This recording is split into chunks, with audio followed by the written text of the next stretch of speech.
Hello అండి, అందరికీ నమస్తే. Good morning. నేను మీ శ్రీనివాస్ని. తెలుగులో ప్రధాన పత్రికల వార్తా విశ్లేషణ వీడియోకి స్వాగతం. డైరెక్ట్ కంటెంట్లోకి వెళ్ళిపోతున్నాను. ప్రతి ఒక్కరు కూడా లైక్ చేయండి. నిన్న ప్రధానమంత్రి నరేంద్ర మోదీ గారు ఎంపీలతో భేటీ అయ్యారు. మొదట బ్రేక్ఫాస్ట్ మీటింగ్ ఏమో బీజేపీ ఎంపీలతో, ఆంధ్రప్రదేశ్, తెలంగాణ, అండమాన్ ప్రాంతాలకు చెందిన బీజేపీ ఎంపీలతో మొదట బ్రేక్ఫాస్ట్ మీటింగ్ అయింది. ఆ తర్వాత రాత్రి డిన్నర్ మీటింగ్ జరిగింది ఎన్డీఏ ఎంపీలందరితో కూడా. ఈ సందర్భంగా మార్నింగ్ జరిగిన బ్రేక్ఫాస్ట్ మీటింగ్లో ప్రధానమంత్రి నరేంద్ర మోదీ గారు ఆంధ్రప్రదేశ్ రాజకీయ అంశాలను ప్రత్యేకంగా ప్రస్తావిస్తూ, ఆంధ్రప్రదేశ్లో మనం చంద్రబాబు గారితో వెళ్ళడం కలిసి వచ్చింది, అక్కడ పరిపాలన మీద మంచి ఫీడ్బ్యాక్ వస్తుంది, పెట్టుబడులు కూడా ఎక్కువ ఆ రాష్ట్రానికి అందుకే వెళ్తున్నాయి, జగన్ విమర్శలకు మీరు కూడా ధీటుగా కౌంటర్ ఇవ్వాలి, జగన్ ప్రభుత్వాన్ని టార్గెట్ చేసి విమర్శిస్తుంటే మీరు ఎందుకు ఆన్సర్ ఇవ్వడం లేదు, మీరు ఎందుకు కౌంటర్ ఇవ్వడం లేదు అని చెప్తూ, అలాగే తెలంగాణలో పార్టీ వ్యవహార శైలి, తెలంగాణలో నాయకుల వ్యవహార శైలి మీద కూడా ఆయన ఇంత సీరియస్ అయ్యారు. అక్కడ ప్రభుత్వం వైఫల్యం అవుతుంది, మీరేమో ఏం మాట్లాడలేదు అని. ఆంధ్రప్రదేశ్లో చంద్రబాబుతో కలిసి ముందుకు సాగడం మంచి పరిణామం, అక్కడ పార్టీ ప్రభుత్వం పూర్తిగా సమన్వయంతో నడుస్తున్నాయి అని భాజపా ఎంపీలతో ప్రధానమంత్రి నరేంద్ర మోదీ అన్నారు. పార్లమెంటు జరిగే సమయంలో వివిధ రాష్ట్రాల ఎంపీలతో అల్పాహారం సందర్భంగా ఆయన గురువారం ఉదయం ఆంధ్రప్రదేశ్, తెలంగాణ, అండమాన్ నికోబార్ దీవులకు చెందిన ఎంపీలతో సుమారు అరగంట పాటు భేటీ అయ్యారు. ఆయా రాష్ట్రాల్లో రాజకీయ పరిస్థితుల గురించి తెలుసుకొని పార్టీ ఎంపీలు వ్యవహరించాల్సిన తీరుపై మార్గనిర్దేశం చేశారు. ఈ సందర్భంగా ఆంధ్రప్రదేశ్లో సమన్వయం బాగుంది, పరిపాలన కూడా బాగుంది, ఫీడ్బ్యాక్ అంతా బాగుంది, పాజిటివ్గా ఉంది. కాకపోతే అక్కడ జగన్మోహన్ రెడ్డి చేస్తున్న విమర్శల మీద బీజేపీ వాళ్ళు ఎంపీలు ఎవరు మాట్లాడలేదు, మీరు కొంచెం ఆ దిశగా టార్గెట్ చేయండి అనేటట్టు మాట్లాడారు. ఆ తర్వాత నిన్న క్యాబినెట్ భేటీ జరిగింది. 1,00,000 మందికి ఉపాధి, వివిధ ప్రాజెక్టులకు మంత్రివర్గం పచ్చజెండా, 16,060 కోట్ల పెట్టుబడులకు ఆమోదం, క్వాంటమ్ వ్యాలీలోకి కొత్తగా మరో 7 ప్రాజెక్టులు, బీసీలకు సౌర విద్యుత్ ప్రాజెక్టులకు అదనపు రాయితీ, 27.2 లక్షల మందికి 20,000 చొప్పున ఇచ్చేందుకు ఆమోదం, రెవెన్యూ వివాదాలను ఏడాదిలోగా పరిష్కరించాలి, సీఎం చంద్రబాబు మార్గనిర్దేశం. నిన్న కేబినెట్ భేటీ జరిగిందండి. ఈ భేటీ సందర్భంగా ఆల్రెడీ ఎస్ఐపిబి అంటే రాష్ట్ర పెట్టుబడులు ఆ సమావేశంలో తీసుకున్న నిర్ణయాలకు మంత్రివర్గంలో కూడా ఆమోదించారు. రాష్ట్రంలో 1,00,000 మందికి పైగా ఉపాధి కల్పించే ప్రాజెక్టులకు మంత్రిమండలి గురువారం ఆమోద ముద్ర వేసింది. ఇందులో క్వాంటమ్ కంప్యూటర్స్, ఐటీ, సౌరశక్తి, కెమికల్, ఫార్మా, ఆహార శుద్ధి, బయోఫ్యూయల్స్ రంగాల్లో పెట్టుబడులు ఉన్నాయి. ఇవి కాక ఆతిథ్య రంగంలో హోటళ్ళు, కన్వెన్షన్ హాల్ల నిర్మాణం వంటివి కూడా ఉన్నాయి అని ఈ కేబినెట్ భేటీలో కూడా మంత్రుల పనితీరు మీద సీఎం గారు ఒకంత ఆగ్రహం వ్యక్తం చేశారు. పర్టికులర్గా కొన్ని శాఖల్లో రోజుల తరబడి ఫైళ్ళు పెండింగ్ ఉండడం కరెక్ట్ కాదు అని చెప్పి మరోసారి చెప్పుకొచ్చారు. అలాగే కొంతమంది మంత్రులు చాలా ధీమాగా ఉంటున్నారు, వాళ్ళ శాఖల మీద కనీసం రివ్యూ చేయట్లేదు అనేటట్టు కూడా చురకలు అంటించారు కొంతమందికి. రెవెన్యూ శాఖకు సంబంధించి ప్రజల నుంచి అనేక ఫిర్యాదులు అందుతున్న నేపథ్యంలో ఏడాదిలోగా వాటిని పరిష్కరించాలని సీఎం చంద్రబాబు ఆదేశించారు. రికార్డుల ట్యాంపరింగు, వారసత్వ ఆస్తులు కుటుంబంలో అందరికీ దక్కకుండా బలవంతులే తీసుకోవడం వంటి వివాదాలు, ఆధారాలు ఉన్నవి రెవెన్యూ అధికారులు పరిష్కరించాల్సి ఉంటుంది అని. అలాగే రుషికొండ ప్యాలెస్ మీద మీరేం తేల్చరేంటి, మంత్రివర్గ ఉపసంఘం జాప్యంపై సీఎం అసహనం, చేనేతలకు ఉచిత విద్యుత్ పథకం వెంటనే అమల్లోకి తేవాలని ఆదేశం. రుషికొండ ప్యాలెస్ సంవత్సరంన్నర అయింది కూటమి ప్రభుత్వం అధికారంలోకి వచ్చి. పవన్ కళ్యాణ్ గారు 2 సార్లు వెళ్ళి చూశారు, చంద్రబాబు గారు కూడా 2 సార్లు వెళ్ళి చూసినట్టున్నారు. ఇప్పటి వరకు అది ఏం చేయాలనేది తేల్చలేదు. మంత్రివర్గ ఉపసంఘాన్ని నియమిస్తే వాళ్ళు ఏం చెప్పట్లేదు. సో ఇవి బ్యానర్లో వచ్చింది. రాత్రి యాక్చువల్లీ అఖండ సినిమాకి వెళ్ళాను. 10:15 షో పడింది. తిరిగి వచ్చి పడుకున్నప్పుడు 2 దాటింది. అయినా సరే పొద్దున్నే యాజ్ యూజువల్ లేచి వీడియో చేస్తున్నా. అఖండ రివ్యూ కూడా తర్వాత చేస్తా. ఈ వీడియో అయ్యాక అఖండ రివ్యూ వీడియో 3rd ఛానల్లో పోస్ట్ చేస్తాను. మన 3rd channel Srinivas life book అనే ఛానల్ ఉంది కదా, అందులో పోస్ట్ చేస్తాను, చూడండి. ఇక 24 జూన్ 2 నుంచి అమరావతిని ఏపీ రాజధానిగా గుర్తించండి. ఆ మేరకు రాష్ట్ర విభజన చట్టాన్ని సవరించండి. కేంద్రానికి లేఖ రాసిన ప్రభుత్వం. బడ్జెట్ సమావేశాల్లో సభ ముందుకు బిల్లు.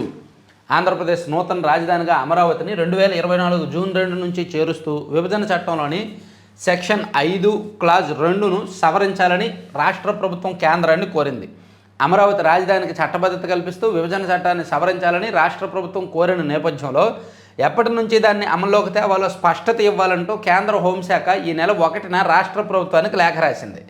రాష్ట్ర ప్రభుత్వ ప్రధాన కార్యదర్శి ఈ అంశంపై స్పష్టత ఇస్తూ జూన్ 2, 2024 నుంచి అమరావతి ఆంధ్రప్రదేశ్ రాజధానిగా ఉంటుందని విభజన చట్టంలో చేర్చమని అడిగారంట. సో కేంద్రమేమో అసలు మీకు ఎప్పటి నుంచి అమరావతి రాజధానిగా ఉండాలి అనేది స్పష్టత ఇవ్వండి, వీళ్ళు ఒక డేట్ నిర్ణయించి మళ్ళీ లేఖ రాశారు.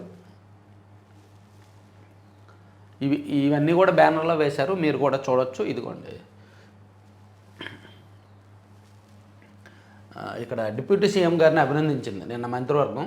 గ్రామాలకు రోడ్లు మంజూరు చేసినందుకు డిప్యూటీ సీఎం పవన్కు కృతజ్ఞతలు చెబుతున్న మంత్రులు కందుల, డోలా, అనిత, అనగాని, కేశవ్, నిమ్మల, కవిత, నారాయణ, నాదెండ్ల అని ఒక ఫోటో. 20,000 కోట్లు పెట్టుబడి ప్రతిపాదనలు కేబినెట్ ఓకే, 1,00,000 మందికి ప్రత్యక్ష పరోక్ష ఉపాధి క్వాంటం.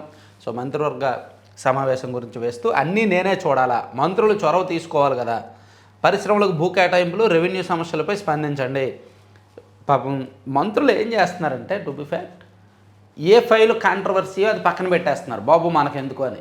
ఏ ఫైల్లో కాస్త లాభపడచ్చు అనేది చూసుకొని దాన్ని మాత్రమే పరిష్కరిస్తున్నారు. వివాదం ఉండకూడదు, లాభం బాగుండాలి, 2 చేతులు నిండిపోయేలాగా లాభం బాగుండాలి, అటువంటి ఫైళ్ళు మాత్రమే పరిష్కరిస్తున్నారు. కాంట్రవర్సీ ఫైల్స్ అన్నీ కూడా పక్కన పెడుతున్నారు. సూర్యఘర్తో సంబంధం లేకుండా చేనేతలకు విద్యుత్ రాయితీలు. ఇళ్ల నిర్మాణాలు చేపట్టిన జగనన్న కాలనీలపై సమగ్రంగా అధ్యయనం. ఇల్లు కట్టుకోవడానికి ఇష్టపడిన వారికి స్థలాలు ఇతరులకు ఇవ్వచ్చా సీఎం. 3 శాఖలు కలిసి టూరిజం ప్రాజెక్టులు చేపట్టాలి, డిప్యూటీ సీఎం సూచన అని మంత్రివర్గ సమావేశాల గురించి వేస్తూ, అలాగే వెనక్కి కాదు ముందుకే, వచ్చే సమావేశాల్లోనే అమరావతి బిల్లు, ఇప్పటికే కేంద్ర న్యాయశాఖ ఆమోదం. నిన్న సాక్షిలో ఒక వార్త రాశారు, అమరావతి బిల్లు విషయంలో కేంద్రం యాక్సెప్ట్ చేయట్లేదు, కేంద్రం వెనక్కి ఉంది అని. లేదు వెనక్కి కాదు ముందుకే వెళ్తుంది, వచ్చే సమావేశాల్లో అమరావతికి సంబంధించి బిల్లు పెట్టబోతున్నారు అనేది ఆంధ్రజ్యోతిలో రాశారు. కేంద్ర మంత్రి పెమ్మసాని గారు కూడా చెప్పారు. అండ్ ఏపీలో కూటమి బేష్ అని ప్రధానమంత్రి నరేంద్ర మోదీ గారి వ్యాఖ్యలను కూడా ఆంధ్రజ్యోతిలో హైలైట్ చేశారు. ఈనాడు ఆంధ్రజ్యోతిలో కామన్గా ఈ పాయింట్లు హైలైట్ చేశారు. ఇక అమెరికా పర్యటనలో ఉన్న నారా లోకేష్ గారు ఈరోజు తిరిగి వచ్చేశారు. నిన్న వచ్చే ముందు ఆయన కెనడా వెళ్ళి పారిశ్రామికవేత్తలకు 21 రోజుల్లో అనుమతులు ఇస్తాం, ఏఐ, క్లీన్టెక్, పునరుత్పాదక విద్యుత్తు, మౌలిక సదుపాయాల రంగంలో పెట్టుబడులకు కెనడా సహకారం అందించాలని మంత్రి లోకేష్ కోరారు. ఆ దేశ పర్యటనలో భాగంగా Toronto consulate general of India Kapidhwaja Pratap సింగ్తో మంత్రి మర్యాదపూర్వకంగా భేటీ అయ్యారు. ఏపీకి పెట్టుబడులతో వచ్చే పారిశ్రామికవేత్తలకు సింగిల్ విండో విధానంలో 21 రోజుల్లో అన్ని అనుమతులు ఇస్తాం. పెట్టుబడిదారుల అనుకూల విధానాలను అనుసరించడంతో 18 నెలల్లో 23.5 లక్షల కోట్ల పెట్టుబడులు వచ్చాయి. రాష్ట్ర పారిశ్రామిక అభివృద్ధిలో మీ వంతు సహకారాన్ని అందించాలి అని కోరారు. ఇట్లా చూడొచ్చు. అలాగే జల సంరక్షణలో రాష్ట్రానికి మొదటి స్థానం. గ్రామాల్లో జల సంరక్షణకు సంబంధించి జల సంచయ్ జన భాగదారి అనే కార్యక్రమం అమల్లో జాతీయ స్థాయిలో ఆంధ్రప్రదేశ్ మొదటి స్థానంలో నిలిచిందంట. మిగిలిన రాష్ట్రాల కంటే అత్యధికంగా ఈ ఏడాది 4,20,146 పనులు ప్రారంభించి ఇప్పటి వరకు 2,99,114 పనులు పూర్తి చేసింది. సో గ్రామీణాభివృద్ధి పంచాయతీరాజ్ శాఖకు సంబంధించి గ్రామీణ ప్రాంతాల్లో నీటి వనరుల సంరక్షణ అనమాట, జల సంరక్షణ, ఇది పవన్ కళ్యాణ్ గారికి సంబంధించిన శాఖకు అవార్డు రాష్ట్రం మొదటి స్థానంలో నిలిచింది. ఇక ఈ పడవకు హైడ్రోజన్ ఇంధనం వారణాసిలో ప్రారంభించిన కేంద్ర మంత్రి సోనోవాల్ అంతర్గత జల రవాణాలో మన దేశం కీలక ముందడుగు వేసింది. హైడ్రోజన్తో నడిచే తొలి స్వదేశీ పడవను గురువారం గంగానదీ జలాలపై ఆవిష్కరించింది. వారణాసిలో నమోఘాట్లో నిర్వహించిన కార్యక్రమంలో వాడరేవులు, నౌకాయానం, జల రవాణా శాఖల మంత్రి సర్బానంద్ సోనోవాల్ దీన్ని వాణిజ్యపరమైన కార్యకలాపాలు ప్రారంభించారు. అలాగే పిన్నెల్లి సోదరులు నిన్న కోర్టులో లొంగిపోయారు. కోర్టు ఆదేశాల మేరకు వాళ్ళు ముందస్తు బెయిల్ పిటిషన్ వేశారు. సుప్రీంకోర్టు ముందస్తు బెయిల్ ఇవ్వడానికి ఒప్పుకోలేదు, మీరు కోర్టు ముందు లొంగిపోవాలి అని చెప్పింది. దాంతో వాళ్ళు నిన్న కోర్టు ముందు లొంగిపోవడంతో వాళ్ళకి 14 రోజుల పాటు రిమాండ్ విధించింది కోర్టు. నెల్లూరు జైలుకి వెళ్ళారు. అందరూ నెల్లూరులోనే ఉన్నారు ఇప్పుడు. చాలామంది ఇప్పుడు ఈయన జోగి రమేష్ గారు కూడా నెల్లూరులోనే ఉన్నట్టున్నారుగా. నెల్లూరు ఏమైనా ఖాళీగా ఉంది అంటే అందరిని అక్కడికి పంపించేస్తున్నారు. మొత్తానికి వైసీపీ వాళ్ళు చాలామంది నెల్లూరులోనే ఉన్నారు ఇప్పుడు. ఇప్పుడు ఇన్ని ప్యాలెస్లు ఉన్నాయి. జగన్మోహన్ రెడ్డి గారు నెల్లూరు ప్యాలెస్ ఒకటి కట్టుకోలేము. Already Bengaluru palace, Hyderabad palace, Tadepalli palace ఉంది.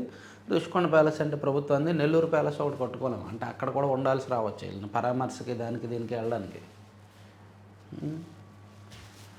వెండి కిలో 2 లక్షల, బంగారంతో పోటీ పడుతూ వెండి ధర పైకి దూసుకెళ్తోంది. హైదరాబాద్ బులియన్ విపణిలో గురువారం రాత్రి 11:55 గంటలకు కిలో వెండి ధర 2 లక్షలు అన్ని పన్నులతో కలిపి వద్ద స్థిరపడింది.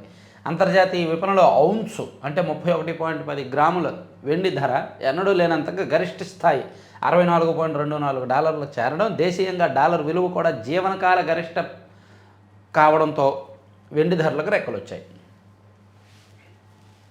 అలాగే తెలంగాణ పంచాయతీ ఎన్నికల్లో తొలి విడత హస్తం హవా, 2000కు పైగా సర్పంచ్ స్థానంలో కాంగ్రెస్ మద్దతుదారులు విజయం. ఒక్క సంగారెడ్డి జిల్లా, సిద్దిపేట జిల్లా, ఆసిఫాబాద్ జిల్లా, భూపాలపల్లి, ఆసిఫాబాద్ ఈ 3 జిల్లాలు తప్ప మిగిలిన అన్ని జిల్లాల్లో కూడా కాంగ్రెస్ పార్టీయే ఎక్కువ గెలిచింది. ఈ 3 జిల్లాల్లో బీఆర్ఎస్ పార్టీ ఎక్కువ గెలిచింది. సర్పంచ్ అంటే బీఆర్ఎస్ మద్దతుదారులు ఎక్కువ గెలిచారు సర్పంచ్ ఎన్నికల్లో, తెలంగాణలో ఉన్న సర్పంచ్ ఎన్నికల్లో.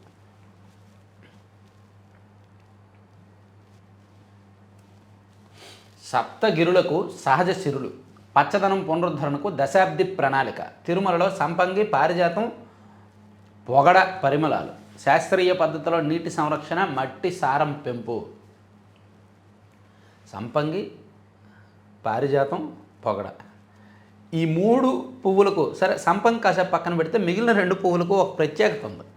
ప్రత్యేకత మీన్స్ ఒక మూఢనమ్మకం. అది మూఢనమ్మకమా సైన్సా నిజమా అనేది తెలియదు. కానీ ఈ పొగడ అండ్ పారిజాతం ఈ 2 అంటే పారిజాత పుష్పాలంటే శివుడికి చాలా ఇష్టం అండ్ పొగడ పువ్వులు ఇవన్నీ కూడా అంటారు. తిరుమలగిరిలో వచ్చే 5-10 ఏళ్లలో సరికొత్త పరిమళాలు, పచ్చదన అందాలను సంతరించుకొని ఉన్నాయి. ఆధ్యాత్మికతకు, ఆహ్లాదానికి పెద్దపీట వేస్తూ శేషాచలం సహజత్వాన్ని కాపాడుకునేందుకు తిరుమల తిరుపతి దేవస్థానం నడుం బిగించింది. ముఖ్యమంత్రి చంద్రబాబు ఇటీవల తిరుమలకు వచ్చిన సందర్భంగా 7 కొండల్లో పచ్చదనం పెంచాలని, అన్ని ఋతువుల్లోనూ పూల సౌందర్యం కనిపించేలా విభిన్న జాతుల మొక్కలు నాటాలని సూచించారు. సో 2025-2035 కాలానికి అటవీ విభాగం రూపొందించిన ప్రత్యేక కార్యాచరణ ప్రకారం వాళ్ళు అక్కడ 1500కు పైగా మొక్కలతో దివ్య ఔషధ వనం ఒకటి, అలాగే రకరకాల పూల మొక్కలు ఇవన్నీ కూడా వేయడానికి రెడీ అవుతున్నారు. మామూలుగా అంటే నాకు డౌటు, కంటెంట్కి సంబంధం లేకుండా, పారిజాతం అండ్ పొగడ పువ్వులు ఎక్కువగా ఉంటే పాములు వస్తాయంటారు, నిజమేనా? మా ఇంటి దగ్గర ఈశాన్యం సైడ్ పారిజాతం వేసాం. మా ఇంటి దగ్గర ఈశాన్యం సైడ్ పారిజాతం వేసాం. పువ్వులు విరివిగా పోస్తున్నాయి, చాలా బాగుంది. ఎప్పుడూ లేని పాములు ఎక్కువ వస్తున్నాయి. 2-3 రోజులకు ఒకసారి మా ఇంటి వైపు పాము వస్తుంది. ఇంటి దగ్గర అంటే ఈ తరచూ 2-3 రోజులకు ఒకసారి వస్తూనే ఉంటాయి. సో అది దానివలన వస్తున్నాయా అని అది తీసేద్దామంటే తీయనం. అయ్యరే వేసి మంచి చెట్టు బాగా పెరుగుతుంది, మంచి పూలు వస్తున్నాయి, సో అన్ని రకాలుగా కూడా మంచిది కదా అక్కడ ఆ ప్రాంతంలో పారిజాతం చెట్టు ఉంటుందని చెప్పి దాన్ని తీయలేము. సో దాన్ని సువాసనకు ఆకర్షితమై రకరకాల కీటకాలు వస్తుంటే ఆ కీటకాల కోసం పాములు ఎక్కువగా వస్తున్నాయి అని చెప్పి అనుకుంటున్నాం. అలాగనే ఆ చెట్టు తీయలేక పాములు రాకుండా ఏం చేయాలో తెలియక అలా కన్ఫ్యూజన్లో ఉన్నామన్నమాట. అంటే మాది ఊరికి కొంచెం దూరంగా ఉంటుందిలా ఇల్లు, సో అందుకని పాములు ఎక్కువ తిరిగే ఏరియా. అఫ్కోర్స్ మా ఇల్లు అయితే చివరిన ఉంటుంది కాబట్టి ఇంకా ఎక్కువ ఉండే అవకాశం ఉంది. దానికి తగ్గట్టు ఈ వాసనకు వస్తున్నాయని చెప్పి అందరూ భయపడుతున్నారు. నేను మాత్రం వస్తే రాని పర్వాలేదు, వాటిపైన చేసుకుంటుంది, మనం మాత్రం చెట్టు ఉంచుదామని అనుకున్నాం. సో మీకేం తెలుసు అనేది మీరు ఒకసారి కామెంట్ చేయండి. జస్ట్ ఇది పర్సనల్ డౌట్ అంతే. లైక్ చేయాలండి, మీ ప్రతి లైక్ ఇంపార్టెంటేనండి. చాలామంది లైక్ చేయట్లేదు. మీరు లైక్ చేస్తేనే ఛానల్ కొత్త వాళ్ళకు వెళ్తుంది, ఎక్కువ వ్యూస్ కూడా పెరుగుతాయి. దయచేసి లైక్ చేయండి. మావోయిస్టు నేత ఆజాద్ కేసుల విచారణకు ప్రత్యేక బోర్డు. శాసనమండలి చైర్మన్ అప్పీల్పై ధర్మాసన విచారణ. ఎమ్మెల్సీ పదవికి రాజీనామా చేస్తూ జయమంగళ వెంకటరమణ ఇచ్చిన లేఖపై 4 వారాల్లో విచారణ ముగించి నిర్ణయం ప్రకటించాలని హైకోర్టు సింగిల్ జడ్జి తనను ఆదేశించడాన్ని సవాల్ చేస్తూ శాసనమండలి చైర్మన్ మోషన్ రాజు దాఖలు చేసిన అప్పీల్పై ధర్మాసనం గురువారం విచారణ జరిపింది. 2030 నాటికి అతిపెద్ద డెవలపర్ కమ్యూనిటీగా భారత్. మైక్రోసాఫ్ట్ CEO సత్య నాదెల్ల ప్రపంచ కంప్యూటర్గా అజూర్కు రూపం. శాస్త్ర సాంకేతిక రంగాల్లో ప్రపంచంలోనే అతిపెద్ద డెవలపర్ కమ్యూనిటీగా 2030 నాటికి భారత్ అవతరిస్తుందని మైక్రోసాఫ్ట్ CEO సత్య నాదెల్ల అన్నారండి. తితిదే డైరీలు, క్యాలెండర్లు పొందాలి, ఇలా ఆన్లైన్లో ఉంటాయండి. తిరుమల.org అండ్ టీటీడీ దేవస్థానం AP.gov.inలో బుక్ చేసుకోవచ్చు అంట ఆన్లైన్లో.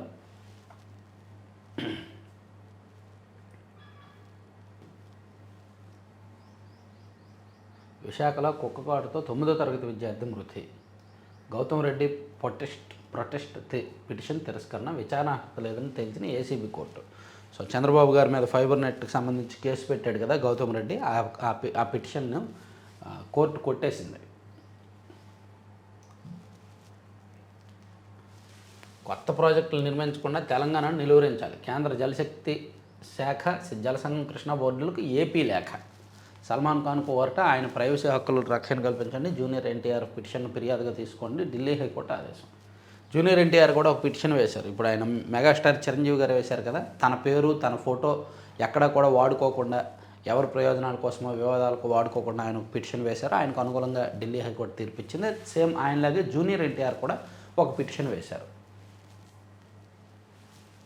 సేమ్ సల్మాన్ ఖాన్ కూడా. ఇవన్నీ ప్రైవసీ హక్కులు అన్నమాట. అట్లా చాలామంది సెలబ్రిటీలు, హీరోలు దాని వైపు వెళ్తున్నారు. ఇక మహిళలు, బాలల భద్రత కోసం ప్రత్యేక విభాగం నూతన కార్యాలయాన్ని ప్రారంభించిన డీజీపీ హరీష్ కుమార్ గుప్తా. కొట్టిస్తున్న చలి, జీమాడుగుల్లో 3.2 డిగ్రీల కనిష్ట ఉష్ణోగ్రత. తెలుగు భాషాభివృద్ధి కృషి, అధికార భాషా సంఘం చైర్మన్ త్రివిక్రమం. భవానీల దీక్షల విరమణ ప్రారంభం. చేసిన మంచిని వివరిస్తే గెలుపు మందే.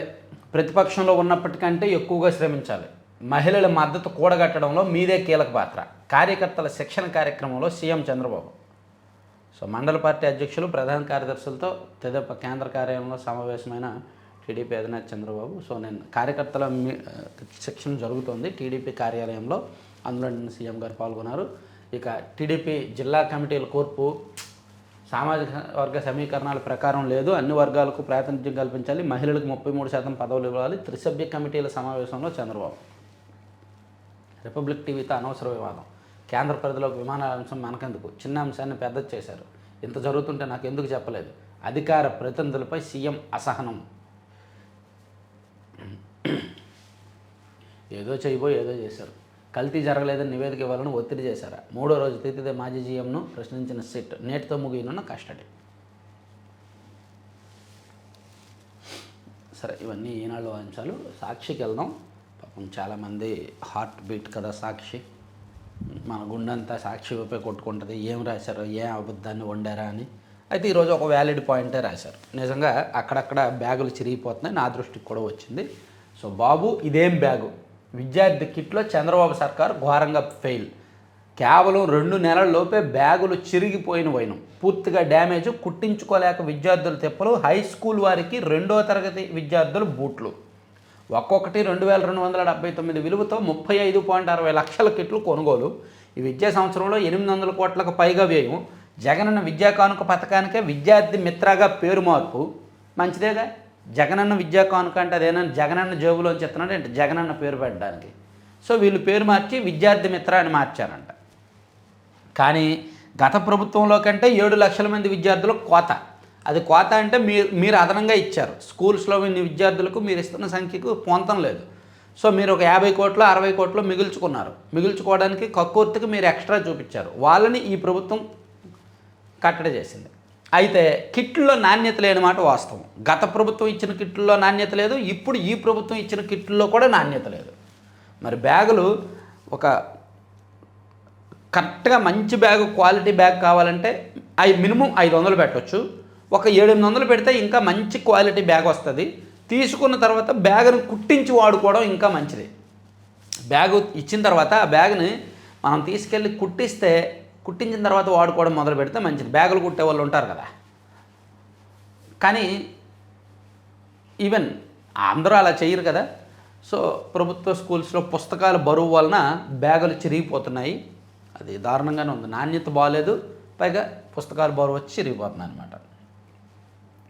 వైఎస్ఆర్సీపీ హయాంలో నాణ్యమైన జగనన్న విద్యా కానుక లేదు. వాళ్ళు ఇచ్చిన కిట్లు కూడా బాలేవు. వాళ్ళు ఇచ్చినప్పుడు కూడా బ్యాగులు అలాగే చిరిగిపోయేవి. బ్యాగును మూటలా మోయాల్సిందే. చొప్పర అక్షయ్ కుమార్, కొల్లూరు, బాపట్ల జిల్లా. సో ఇది రాశారండి. బాబు ఇదేం బ్యాగ్ అని రాశారు. తర్వాత స్థానిక సంస్థల ఉప ఎన్నికల్లో వైఎస్ఆర్సీపీ హవా, బెడిసి కొట్టిన టీడీపీ కుయోక్తులు. కడప మేయర్ పదవి గెలుచుకుని వైసీపీ. మేయర్గా పాకా సురేష్ ఏకగ్రీవ ఎన్నిక. పలు ఎంపీటీసీ స్థానాలు వైఎస్ఆర్సీపీ సొంతం. పలు చోట్ల టీడీపీ దౌర్జన్యాలు. సహకరించిన అధికారులు. ఉమ్మడి చిత్తూరు జిల్లాలో నిబంధనలకు విరుద్ధంగా ఎన్నికలు. సో కడప మేయర్గా ఒక సురేష్ దిగిపోయి మరో సురేష్ వచ్చారనమాట. ఇక జోజీనగర్ బాధితులకు వైఎస్ఆర్సీపీ అండ. వైఎస్ జగన్ కలిసిన జగన్ ఇళ్ల కూల్చివేత బాధితులు. అన్యాయంగా నేలమట్టం చేశారని ఆవేదన. సుప్రీంకోర్టు తీర్పును సైతం ఖాతరు చేయలేదని కన్నింటి పర్యంతం. వచ్చే వారం కూల్చివేత ప్రాంతాన్ని పరిశీలిస్తానన్న జగన్ అధైర్యపడొద్దని న్యాయ సహాయం అందిస్తామని భరోసా. అయితే వచ్చే వారం విజయవాడలో ఒక షో ఉంటుంది. సీఎం సీఎం సీఎం అని అరుపులు, ఒక పెద్ద రప్ప బ్యానర్లో అవన్నీ ఉంటాయి. అయితే వచ్చే వారం రెడీ ఉండాలి. ట్రంప్ గోల్డ్ కార్డు వచ్చేసింది. ట్రంప్ గోల్డ్ కార్డు వేసి అమల్లోకి వచ్చింది. ట్రంప్ స్వయంగా గోల్డ్ కార్డు విక్రయాలను ప్రారంభించారు. వ్యక్తిగతంగా కొనుగోలు చేస్తే 9.2 కోట్లు, 9.02 కోట్లు. కంపెనీలుగా కొనాలంటే 18.03 కోట్లు. అమ్మో. లొంగిపోవడానికి వస్తే అరాచకం. సుప్రీంకోర్టు సూచనతో కోర్టుకు హాజరైన పిన్నెల్లి సోదరులు. ఈ సందర్భంగా మాచర్లో ఎక్కడికక్కడ బారికేడ్లు, వందలాది మంది పోలీసులతో పట్టణం నలువైపుల తనిఖీలు. సంఘీభావం తెలపడానికి వైఎస్ఆర్సీపీ నేతలు రాకుండా అడ్డకింపు. ఎందుకు సంఘీభావం? వాళ్ళు అరెస్ట్ అయింది ఏమైనా ప్రజా ఉద్యమం కేసులోనా? ఎందుకు సంఘీభావం? వాళ్ళు అరెస్ట్ అయింది ఏమైనా ప్రజా ఉద్యమం కేసులోనా, లేదంటే ప్రజల కోసం పోరాడేమైనా అరెస్ట్ అయ్యారా? రోడ్ల మీద ధర్నాలు ఆందోళన చేసి అరెస్ట్ అయ్యారా? పెట్రోల్ ధరలు పెంచుతున్నారు కాబట్టి ఆ ధరలకు నిరసనగా అరెస్ట్ అయ్యారా? వాళ్ళు అరెస్ట్ అయిన కేసు ఏంటో తెలుసు కదా. Fibre net case close. మరో కేసు విజయవంతంగా మూసివేయించిన చంద్రబాబు. కేసు కోర్టు కొట్టేసిందండి. కోర్టు మీద రాయండి. చంద్రబాబు హెలికాప్టర్ విమాన ఛార్జీల అద్దెకు మరో 10.92 కోట్లు. లోకేష్ పవన్ కళ్యాణ్ కూడా ప్రత్యేక హెలికాప్టర్లోనే చక్కర్లు. వాటి లెక్కలు తేలాల్సి ఉంది. వాళ్ళిద్దరు ఖర్చు, వాళ్ళ సొంత ఖర్చు అనేది గవర్నమెంట్ నుంచి వస్తున్న సమాధానం అండి. చంద్రబాబు గారి ఖర్చు అంతా కూడా ప్రభుత్వం కడుతుంది, కానీ ఇది మాత్రం లోకేష్ గారిది, పవన్ కళ్యాణ్ గారిది మాత్రం సొంత ఖర్చు. ఇదేం ప్రజాస్వామ్యం, ఇదేం విడ్డూరం. రాజ్యసభ వేదికగా ఏపీ ఎన్నికల అక్రమల చిట్టా విప్పిన వైవి సుబ్బారెడ్డి. ఒకే బూత్లో ఎంపీ అభ్యర్థికి 472 ఓట్లు, ఎమ్మెల్యే అభ్యర్థికి 1 ఓటా. పోలింగ్ ముగిశాక ఓట్ల శాతం ఎలా పెరిగింది? సీసీటీవీ ఫుటేజ్ ఎందుకు దాశారు? 2024 ఎన్నికల అవకతలపై నిప్పురు జరిగిన వైఎస్ఆర్సీపీ ఎంపీ. డిప్యూటీ చైర్మన్ వారించిన వాస్తవాలను ముందు ఉంచిన వైవి.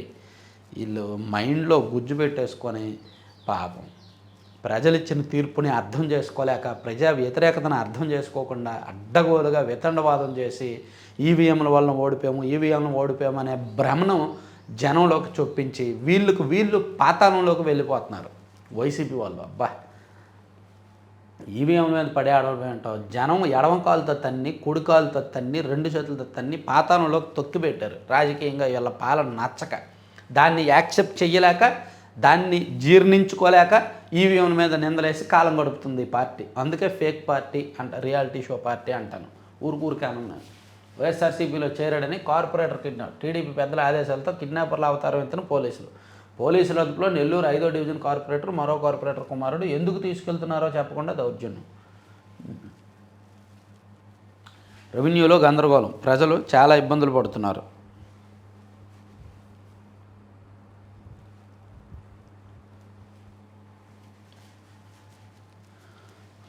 సిబ్బంది అవినీతి, అధికారుల నిర్లక్ష్యం, భూ రికార్డులను ట్యాంపర్ చేస్తున్నారు. ఆధారాలు లేకుండానే 22A జాబితాలో భూములు. ఏడాదిలోగా రెవెన్యూ సమస్యలన్నీ పరిష్కరించాలి. మంత్రులంతా దృష్టి పెట్టాలని క్యాబినెట్లో సీఎం ఆదేశం. సో ఇది కూడా ఇచ్చారు. సో రెవెన్యూ మీద ఎక్కువగా ఫోకస్ పెడుతుంది. ఆంధ్రజ్యోతిలో కూడా రెవెన్యూ అంశం మీద పెద్ద వార్త రాశారు. ఇక వాణిజ్యం బలోపేతం. ట్రంప్తో ప్రధాని మోదీ గురువారం ఫోన్లో మాట్లాడారు. ఆర్థిక ద్వైపాక్షిక సంబంధాలపై చర్చించినట్టు సమాచారం. డొనాల్డ్ ట్రంప్ అంట ప్రధానమంత్రి నరేంద్ర మోదీ గారు ఫోన్ చేసి మాట్లాడారు. ఇక వంట సామాగ్రితో తిరగబడండి. కేంద్రం SIR పేరుతో ఓట్లు తొలగిస్తే వంటింటి సామాగ్రితో తిరగబడాలని పశ్చిమ బెంగాల్ సీఎం మమతా పిలుపునిచ్చారు. సుప్రీంకోర్టు కూడా సరుకు అనుకూలంగా ఉంది. మీరు ఓవర్ చేయొద్దు రాజకీయ ప్రయోజనాల కోసం. సుప్రీంకోర్టు ఊరుకోదు. ఇక ఇండిగోపై DGCA దూకుడు. వేలాదిగా విమాన సర్వీసులను రద్దు చేసి తీవ్ర సంక్షోభానికి తెరలేపిన ఇండిగోపై DGCA అధికారులు దృష్టి సారించారు. సరే, ఇది పక్కన పెట్టేసి ఆంధ్రజ్యోతిలో తూర్పు తీరం IT సమరం. ఈరోజు కాగ్నిజెంట్ నిర్మాణం ప్రారంభం కాబోతోంది. అలాగే టెంపరీ ఆఫీస్ కూడా ప్రారంభించబోతున్నారు. కాపులపాడులో శాశ్వత క్యాంపస్కి భూమి పూజ 2029 నాటికి పూర్తి కమర్షియల్ ఆపరేషన్లు దశల వారీగా 8,000 మందికి వాటితో పాటు కాగ్నిజెంట్తో సహా మరో 8 కంపెనీలకు కూడా శంకుస్థాపన చేయబోతున్నారు ఈరోజు. ఇక లేడీ డాన్ అరుణ ఉంది కదా, నెల్లూరుకు చెందిన లేడీ డాన్, ఆమె మీద పీడీ యాక్ట్ తెరిచి కడప సెంట్రల్ జైలుకి తరలించారంటండి. తర్వాత పెండింగ్ పెద్దన్న ఫైళ్ల పరిష్కారంలో రెవెన్యూ నత్తనడక. రెవెన్యూ శాఖ రాష్ట్రంలో సాగు భూములు స్థిర స్థిరాస్తులు ఉన్న ప్రజలతో ప్రత్యక్ష సంబంధం ఉన్న అత్యవసర శాఖ ఇది. కానీ రెవెన్యూ పనులు ఏవీ ముందుకు సాగడం లేదు. అన్ని శాఖల్లో ఫైళ్ల పరిష్కారం విషయంలో ప్రభుత్వానికి ఒక నివేదిక అందగా రెవెన్యూ శాఖలో కింద నుంచి పై వరకు నత్తకు నడకలు నేర్పుతున్నారంటూ అందులో తేల్చారు. కరెక్టే, రెవెన్యూ శాఖలో ఫైల్స్ దస్త్రాలు. ఇప్పుడు ప్రజా సమస్యలు స్వీకరిస్తే ఒక 100 అర్జీలు వస్తే అందులో 90 అర్జీలు రెవెన్యూ భూములకు సంబంధించిన సమస్యల మీదనే వస్తున్నాయి. సో ఎక్కువ అర్జీలు రెవెన్యూ శాఖ మీదనే వస్తున్నాయి. ఏదో భూమి ఆక్రమించారనో, కొలతలు వేయాలనో, సరిహద్దులు గొడవలనో, పొలానికి వెళ్ళడానికి రోడ్డు లేదనో ఏదో ఒకటి వస్తుంటాయి అన్నమాట. సో ఇవన్నీ కూడా ఫైల్స్ సెన్సిటివ్ ఫైల్స్ అవ్వడం, కాంట్రవర్సీ ఫైల్స్ అవ్వడంతో వాటిని క్లియర్ చేయట్లేదు. అలాగే పదే వస్తున్నవే మళ్ళీ వస్తున్నాయి. ఇక ఫైల్ కదలాలంటే పైసలు ఇవ్వాల్సిందే. వామ్మో, రవాణా మంత్రి పేషి సీఎం చెప్పినా ముడుపులు ఇవ్వాల్సిందే. కరెక్ట్, రవాణా శాఖ చాలా వర్స్ట్ అనమాట. ఆ శాఖ మంత్రి వ్యక్తిగతంగా చాలా మంచి వ్యక్తి నిజానికి, కానీ అక్కడ పేషీలో జరుగుతున్న వ్యవహారం మాత్రం ఆయన పట్టించుకోరా, లేకపోతే చూసి చూడకుండా వదిలేస్తారా అనేది తెలీదు. సో రవాణా శాఖలో లక్షల్లో, ఆర్టీసీలో వేలల్లో శాఖను పట్టించుకొని మంత్రి రాంప్రసాద్ ఏడాదిన్నరలో ఒక్కసారే రవాణాపై సమీక్ష. ఆర్టీసీ వైపు కన్నెత్తి చూడని వైను ఫైళ్ళ క్లియరెన్స్లో మంత్రికి చివరి ర్యాంకు. పేషీలో 2 అధికారుల చక్రం వాటాలు. ఈ ఫైలు ఒకరు చూస్తే ఓటీపీ మరొకరిది. కమిషనరేట్ ఆర్టీసీలో బహిరంగ వ్యాఖ్యలు. సో ఫైల్ క్లియరెన్స్లో మంత్రికి చివరి ర్యాంకు, మొత్తం అంతా కూడా వాటాలు ఇస్తేనే చూస్తారు అని ఒక వార్త రాశారు. ఇక ట్రంప్తో ప్రధాని మోదీ ఫోన్ సంభాషణ అనేది చెప్పుకున్నాము. తర్వాత ఫైబర్నెట్ కేసులో గౌతమ్ రెడ్డికి చొక్కెదురు. ఆయన పిటిషన్కు విచారణ అర్హత లేదు. బెజవాడ ఏసీబీ కోర్టు తీర్పు వ్యాజ్యాన్ని కొట్టేసిన న్యాయాధికారి. రష్యా నుంచి చమురు దిగుమతులు పైకి. అమెరికా ఆంక్షలను లెక్క చేయని భారత్ ఈ నెలలో రోజుకు సగటున 18.5 లక్షల బ్యారెళ్ళు. జూన్ తర్వాత ఇదే అత్యధికం వెల్లడించిన కెప్లర్ నివేదిక. ఒకవైపు అమెరికా ఆంక్షలు విధిస్తున్నా, వార్నింగ్లు ఇస్తున్నా సరే రష్యా నుంచి మనం దిగుమతి చేసుకుంటున్న చమురు విలువ పెరుగుతూ ఉందన్నమాట. ప్రయాణికులు 10,000 ఓచర్లు. విమానాల రద్దుతో ఇబ్బంది పడ్డ వారికి ఇస్తామని ఇండిగో. ఏడాదిలోగా ఎప్పుడైనా వాడుకోవచ్చని స్పష్టీకరణ. డీజీసీఏ ఎదుట హాజరైన సంస్థ సీఈఓ, ఉన్నతాధికారులు. మళ్లీ నేడు రావాలని సూచించిన డీజీసీఏ అధికారులు. ఇండిగో ప్రధాన కార్యాలయంలో పర్యవేక్షణ కమిటీల పరిశీలన. సో వాళ్ళు చేసిన తప్పును తెలుసుకున్నారో, లేకపోతే సంక్షోభం నుంచి బయటపడాలి, వచ్చిన బ్యాడ్ నేమ్ను పోగొట్టుకోవాలనుకున్నారో కానీ ఇండిగో 10,000 విలువైన ఓచర్లు ఇస్తాము ఎవరైతే ప్రయాణికులు ఇబ్బంది పడ్డారో వాళ్ళందరికీ అని చెప్పి డీజీసీఏకి సమాధానం చెప్పారు. అయినా డీజీసీఏ ఒప్పుకోవట్లేదు. ఇక పరకామణపై సమగ్ర దర్యాప్తు. హైకోర్టు ఆదేశాలతో రంగంలోకి దిగనున్న సిఐడి. కేసు రాజీ వెనక సూత్రధారులు ఎవరో తేలే అవకాశం. రవికుమార్ ఆస్తుల లావాదేవీలు ఇక బహిర్గతం. ఆస్తులు రాయించుకున్న వారు ఎవరు అనేది కూడా వెలుగులోకి. మంచిది, ఇవన్నీ ఇది అప్పట్లో చైర్మన్ హవా, అందుకే ఆయనకి చెప్పామన్నారు. ఇంట బయట ఉత్తమ పౌరుడు. జిల్లాలకు వెళ్ళిపోవా? అయితే పక్కకి వెళ్ళిపోను. ఇక పట్టణాలకు అమృత గడియలు. 9,514.63 కోట్లతో 506 ప్రాజెక్ట్ పనులకు లైన్ క్లియర్. పట్టణాల్లో అభివృద్ధి పనులు. మంత్రులపై సీఎం సీరియస్. కేబినెట్కి ఆలస్యంగా రావడంపై ఆగ్రహం. ఫైళ్ళ క్లియరెన్స్లో వేగం పెంచాలి. 6 రోజుల్లో పెండింగ్ ఫైళ్ళన్నీ క్లియర్ చేయాలని మంత్రులకు సీఎం గారు క్లాస్ స్పీకర్. ఇక చంద్రబాబుతో దోస్తీ సుపరిణామని కలిసి వెళ్ళడం కలిసి వచ్చిందని ప్రధానమంత్రి నరేంద్ర మోదీ గారు చెప్పిన అంశాలు రాస్తూ, పుతిన్ టూర్తో మేల్కొన్న ట్రంప్, మోదీకి ఫోన్. భారత్లో యుఎస్ బృందం మకం. వాణిజ్య జోరు కొనసాగింపునకు నేతల అంగీకారం. త్వరలో మొదటి దశ ట్రేడ్ డీల్కు మార్గం సుగమని రాశారండి. తర్వాత ఐటీ దిగ్గజాలకు శంకుస్థాపనలు నేడే విశాఖపట్నంలో. ఇక అంతర్జాతీయ పరిశోధనా కేంద్రంగా క్వాంటమ్ వ్యాలీ. వైద్యారోగ్యం, వివిధ రంగాల్లో నూతన అన్వేషణలు, బయోసెన్సార్ లాంటి అప్లికేషన్లతో ముందుకు. వివిధ దేశాల పరిశోధకులు, విద్యా పారిశ్రామికవేత్తలతో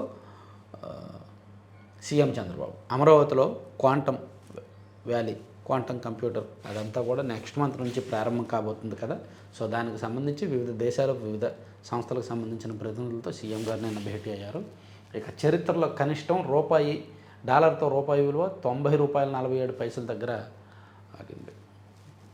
ఎటు వెళ్తున్నామో మనం, రూపాయి విలువ ఎందుకు ఇలా పడిపోతుంది? పెరిగిన తీరరేఖ, దేశంలో కొత్త కొలతలు, GIS సర్వేతో పెరిగిన ఏపీ తీరం, సముద్రాభివృద్ధికి కొత్త అవకాశాలు, బ్లూ ఎకానమీ నూతన దిక్సూచి. శక్తిశాలి వాజ్పేయి, ఓకే. తిరుమల తరహాలో శ్రీశైలంలో విజిలెన్స్ కమిటీ, ఓకే. సో ఇవన్నీ ఆంధ్రప్రభ వార్తలండి.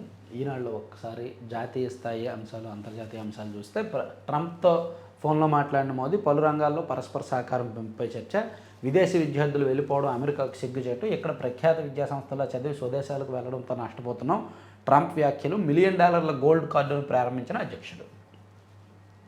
అరుణాచల్ ప్రదేశ్లో ట్రక్కు లోయలో పడి 18 మంది మృతి. అరుణాచల్లో ఘోర ప్రమాదం చోటు చేసుకుంది. ఆ విషయం 3 రోజుల తర్వాత బాహ్య ప్రపంచానికి తెలిసింది. సోమవారం రాత్రి ప్రమాదం జరిగితే నిన్న తెలిసింది. హిమాలయ సానువుల్లో మళ్ళీ దూన్ బాస్మతి, ప్రయాణికులకు 10,000 వోచర్లు ఇండిగో వాళ్ళు చెప్పారు, అదొకటి. తర్వాత వంటగది సాధనాలతో సిద్ధంగా ఉండండి, సరిపై మహిళలకు పిలుపునిచ్చిన మమతా బెనర్జీ. భర్త చనిపోయిన 23 ఏళ్లకు పరిహారం, మేము కోరేది పేదల ముఖంపై చిరునవ్వే, CJI. భర్తను కోల్పోయిన మహిళకు 23 ఏళ్ల తర్వాత రైల్వే నుంచి పరిహారం అందింది. సుప్రీంకోర్టు జోక్యంతో పోలీసు వ్యవస్థ, రైల్వే కలిపి ఆమె ఆచూకీ ఎట్టకేలకు గుర్తించి 8.92 లక్షల పరిహారం చెల్లించగలిగారు. 5 రాష్ట్రాల్లో సర్ గడువు పొడిగింపు, హెల్త్ కేర్ సబ్సిడీల పొడిగింపులకు సెనెట్ నో. అమిత్ షా ఒత్తిడిలో ఉన్నట్టున్నారు రాహుల్. ఒత్తిడిలో ఆయన ఉంటారా, మీరు ఉంటారా? లోక్సభలో కేంద్ర హోంమంత్రి అమిత్ షా ప్రసంగం చూస్తే ఆయన ఒత్తిడిలో ఉన్నట్లు కనిపించిందని విపక్ష నాయకుడు రాహుల్ గాంధీ అన్నారు. వీసా నిబంధనల ఉల్లంఘన, చైనా భారతీయుడిని స్వదేశానికి పంపిన అధికారులు. శ్రీలంక CJకు సుప్రీంకోర్టులో సాదర స్వాగతం, గౌరవార్థం ప్రత్యేక ధర్మాసనం ఏర్పాటు. సో ఇవ్వండి 4 పత్రికల్లో వచ్చిన వార్తాంశాలన్నీ కూడా. చివరి వరకు చూసిన ప్రతి ఒక్కరికి ధన్యవాదాలు. Thank you. ప్రతి ఒక్కరూ లైక్ చేయండి అండ్ షేర్ చేయండి. మీ మిత్రులందరికీ వీడియో లింక్ పంపించి సబ్స్క్రైబ్ చేసుకోమని చెప్పండి. Thank you.